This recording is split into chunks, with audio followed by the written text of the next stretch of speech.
If you're anything like me, you've probably spent way too much money on cars. Wheels, turbos, exhausts, and just general repairs. And honestly, I don't regret any of it. But a few years ago, I realized something. I was working all week just to spend that money on cars, while someone else was making money from my passion. And I started wondering, why couldn't that someone be me? And that's eventually what led me to what this video is about. About 3 years ago, I was working a normal job, just like most people. And then a friend of mine told me about ECU tuning. And honestly, before that, I thought tuning cars was something you needed a huge workshop, a dyno, and years of experience to do. But he explained that there was another way. You could start small, just get a tuning tool, work with a professional file supplier, and actually start tuning cars without knowing how to create the tuning files yourself. So that's what I did. I bought my first tool and started doing cars in the evenings and on weekends. And at first it was just a few friends, people I knew, someone who'd heard about me from someone else, but slowly it started growing. Eventually I was tuning around 20 to 30 cars a month while still working my normal job.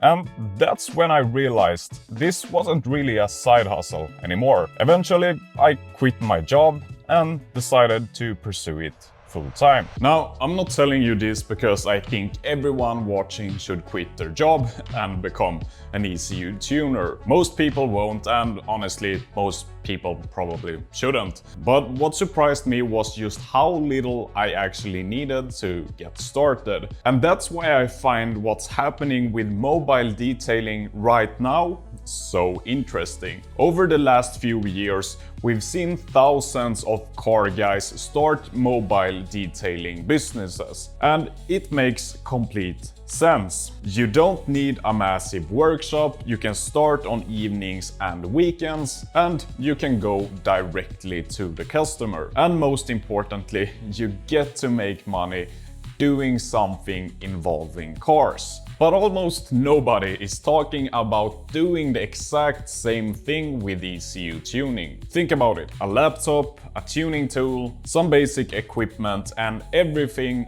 fits in the back of your car. You drive to the customer, read the ECU, and send the file to your file supplier. Then you write the modified file back to the car, test the car, and then you're done. That's mobile tuning. And I genuinely believe it's one of the most overlooked opportunities for car guys right now. But saying it's a good side hustle is very easy to say. So let's actually look at the numbers. Let's take a normal stage 1 tune. So depending on where you live and what car you're working on, you might charge around, let's say, $600 for the job. And if you're using a file service, the tuning file might cost you around $120, which leaves you roughly with $480 before your other business costs. And here's what makes this interesting as a side hustle. You don't need to tune 50 cars a month. Let's say you start with just 2 cars. That's your first weekend. Then maybe you get a few recommendations. A friend tells a friend, someone sees the car you posted on Instagram, and eventually you get to 5 cars a month.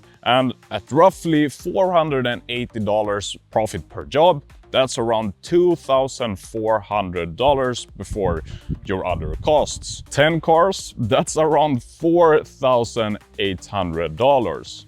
And 10 cars a month is only 2 or 3 cars per week.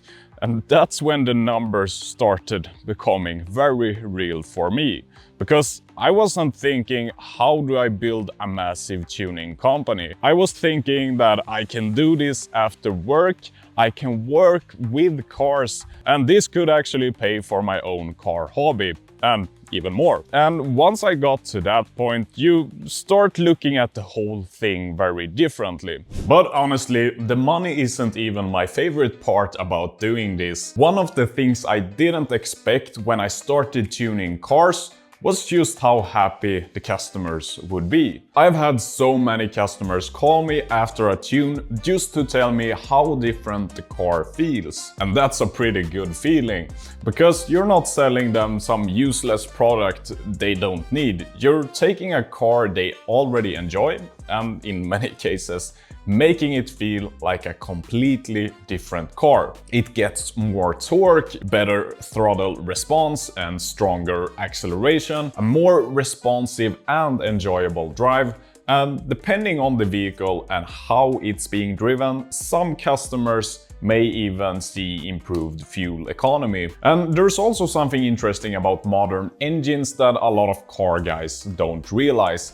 Manufacturers often sell closely related versions of the same engine with different factory power outputs. Now, in these instances, there are sometimes hardware differences between those versions, but in other cases, a significant part of the difference comes from the factory calibration. So with a proper stage 1 tune, you're not bolting on some crazy modification or trying to turn a normal engine into a race engine. You're optimizing the software within sensible limits for that particular engine and vehicle. And when you hand the keys back, the customer actually gets to feel what they paid for. They don't have to look under the bonnet to see it, they will most likely feel it the first time they accelerate. And when someone calls you later that evening and says, "Man, this thing feels completely different," that's genuinely one of the best parts of the job. So how does this actually work? Because this was probably the part that confused me the most when I started. I thought that if I wanted to tune cars, I had to learn how to actually create the tuning files myself, but I didn't. And even today,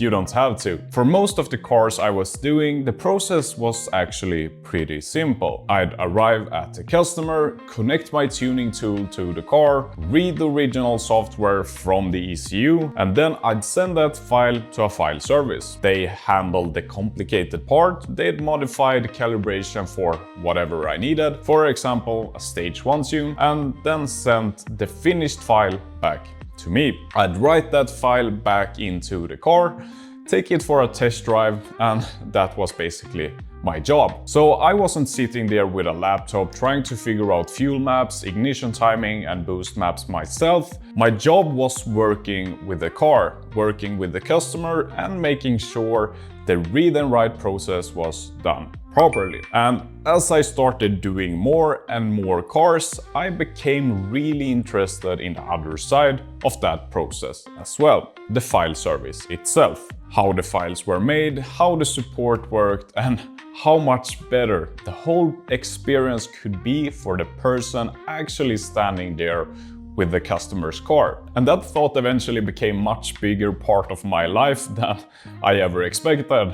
You know, I wanted to become a firefighter. Together with my team, we started developing our own file service, and that's what eventually became Revtech Files. So, full disclosure, Revtech Files is our company, and today, instead of me just standing in a driveway tuning one car at a time, we help other workshops and car guys do the exact process I just described. You read the car, upload the original file to our portal, tell us what you want, our tuning team then handles the calibration, and you get the modified file back, ready to write to the vehicle. We provide professionally developed and tested tuning files while you get to focus on the part that originally got me into this in the first place. The cars, the customers, and building something of your own. And that's probably the biggest thing I wish I'd understood when I first heard about ECU tuning. You don't have to know everything before you start. You need to understand your equipment, you need to learn how to work safely with the vehicle, and you need experienced people behind you for the parts that you don't know yet. That's basically how I started. The difference is that today we've built the kind of service I would have wanted behind me when I was doing those first tunes. Now, there is one part of this that I don't want to hide. Getting started isn't free. You need a proper tuning tool, and even the cheaper professional options start at around $2,000. So this isn't one of those side hustles you start with $50 and a laptop. It's a real investment. And whether that investment makes sense for you really depends on what you want to do. If you're buying a $2,000 tool to tune your own car once, it probably doesn't make much sense. But if you're actually planning to build a small business around it, the numbers start looking very different. Go back to the example from earlier. If you are making a few $100s before your other costs on each tuning job, you don't necessarily need hundreds of customers to recover the cost of your equipment. But you'll still have to actually find those customers. You still have to learn how to use the equipment properly, and you still have to put the work in. Now, choosing the actual tool can also be pretty confusing. There are a lot of different brands, different vehicle coverage, master and slave versions, different protocols, different prices, and when I started, I honestly had no idea what I actually needed. So we've built a free configurator at Revtech that asks you a few simple questions about what you want to do and help you figure out which setup makes the most sense for you and your situation. I'll leave it linked below. You can go through it, see the different options and prices, and decide for yourself whether this is something you actually want to invest in. And if you do purchase your equipment through us, we include training to help you learn how to use it properly. Because buying the tool is the easy part. Knowing what you're doing when you're standing next to somebody else's car, that's the part that actually matters. And before we finish, I also want to be completely transparent about why we're making videos like this one. Obviously, Revtech is a business, and if you decide to start tuning cars and use us as your file supplier, we make money. That's our business model. We actually make very little on selling the tuning equipment itself. What we are interested in is building long-term relationships with people who keep tuning cars and keep coming back to us for files. Our interests are pretty well aligned. If you buy a tuning tool and it sits in your garage collecting dust, that's not particularly valuable to us. But if you learn how to use it properly and find customers, do good work and gradually build a real tuning business, then you make money. And because you're using our file service, we make money too. And I actually really like that model, because it gives us a pretty good reason to help the people using Revtech succeed. But I also don't want this video to make ECU tuning sound like some guaranteed way to quit your job. It isn't. You'll need to invest some money, you'll need to learn, and you'll probably need to make a couple of mistakes, and you'll also most definitely need to find some customers. And for some people it simply won't be the right thing. But if you're already a car guy and you enjoy working with cars, and you've been looking for a way to turn some of that interest into something of your own, I genuinely think it's worth looking into. Because that's pretty much where this whole thing started for me. I just wanted to make some extra money doing something I actually enjoyed. And it ended up taking me somewhere I never expected.